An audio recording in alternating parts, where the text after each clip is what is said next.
Hello, my name is John, and the reason I'm doing this video is because I couldn't find one on YouTube that I needed to help me out. So I had to go and do the stuff myself, and I've had some problems, and I resolved them, and I thought I'd share this with someone else that may have to go do the same thing. What I'm doing is replacing a shifting cable on my 97 Chevy van. It's the Coachman van. It's 2500E. And the problem is that when you need to make sure that when you go for this cable that you have your VIN number, because there's two cables and they're going to sell you the wrong one. It's just way Murphy's Law, the way it works that way. Now the thing that you want to remember, and what I want to share with you is the way to take it off, and where you won't have as much problem as I have. I'll show you what I've done and what I should have done.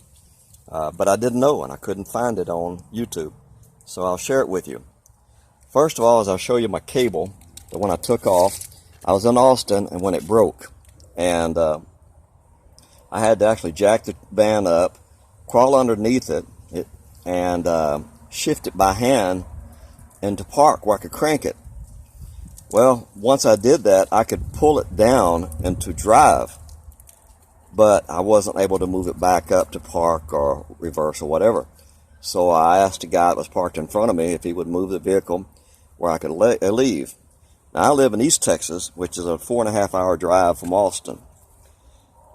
I cranked it, put it in drive, and I drove, and it got as far as Waco. I had to have more gas, and so I had to put the emergency brake on, leave the door open, pump gas in, and made it home all right. The next day when I started to pull the cable off, as I said, I'll show you the cable, I found where the cable had got against the manifold, exhaust manifold, and it had melted. And in fact, it had melted, and apparently the bare wires, eventually because of the tension and moving back and forth, the gear shifting, broke the wires around that. And you have another plastic coating, and then you have the cable slides in that. Well, I ordered my cable, waited 2 days to get it, got home with it, and I pulled this cable off. And I pulled it off. You have to unsnap it from the transmission, and you have to unsnap it from underneath the column. This is the cable. I'll show it to you.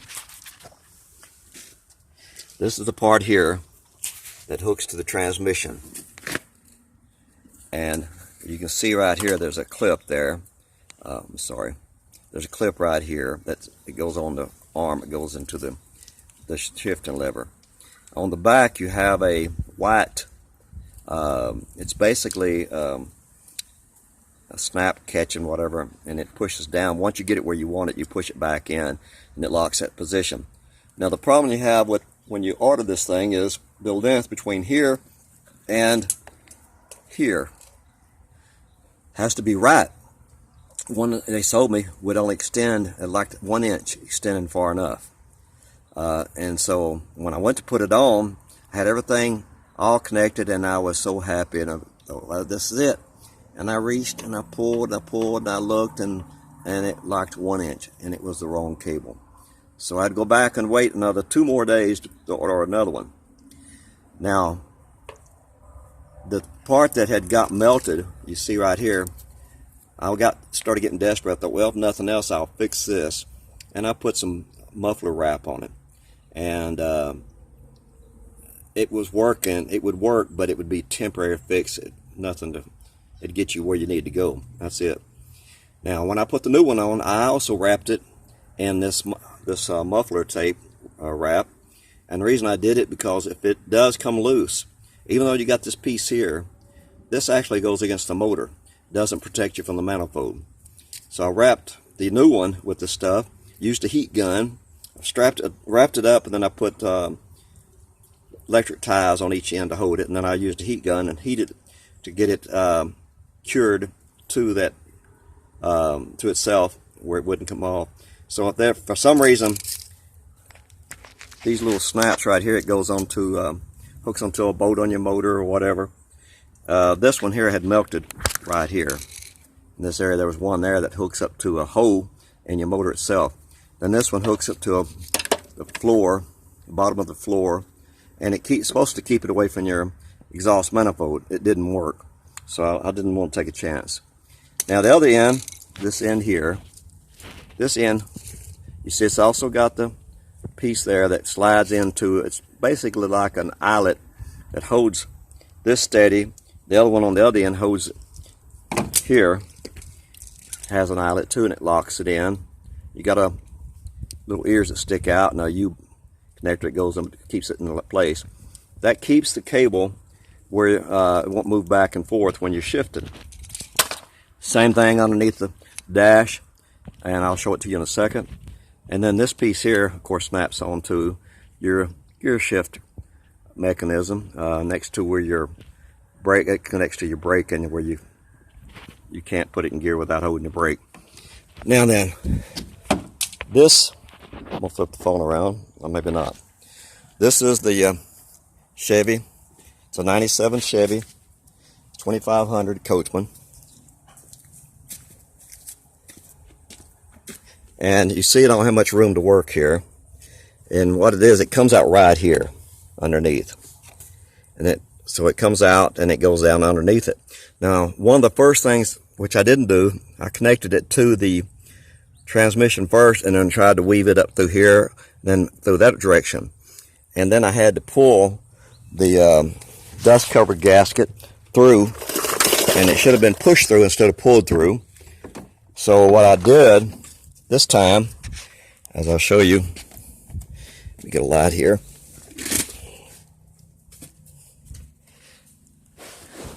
If you can tell, sorry, I'm gonna move this thing to here. Hopefully you can see it there. And you can see where it's connected to the gear shift right here. All right, then here is the area where it connects to the eyelet, and that U goes through there. Down at the bottom down there is where it goes through the firewall, and it's got that gasket there. Now, underneath, we'll go underneath now and take a look.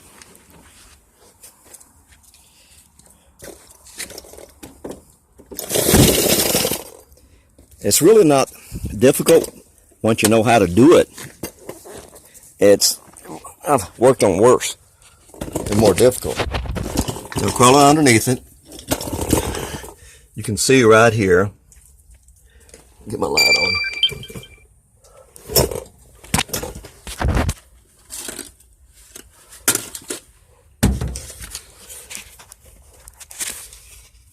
You can see right here the where it connects to the where it connects to the shifter, and you can manually move by hand move this thing, put it in gear you need to, but I wouldn't recommend it if you're desperate to pull it down. That's in park, and then when it pulls back pretty easy. But see this piece right here, it's got this tab in it, so when you get it where you want it, everything's connected, you pull this tab out and push this down. Now then, this was where the problem was on my other one, the new one I bought.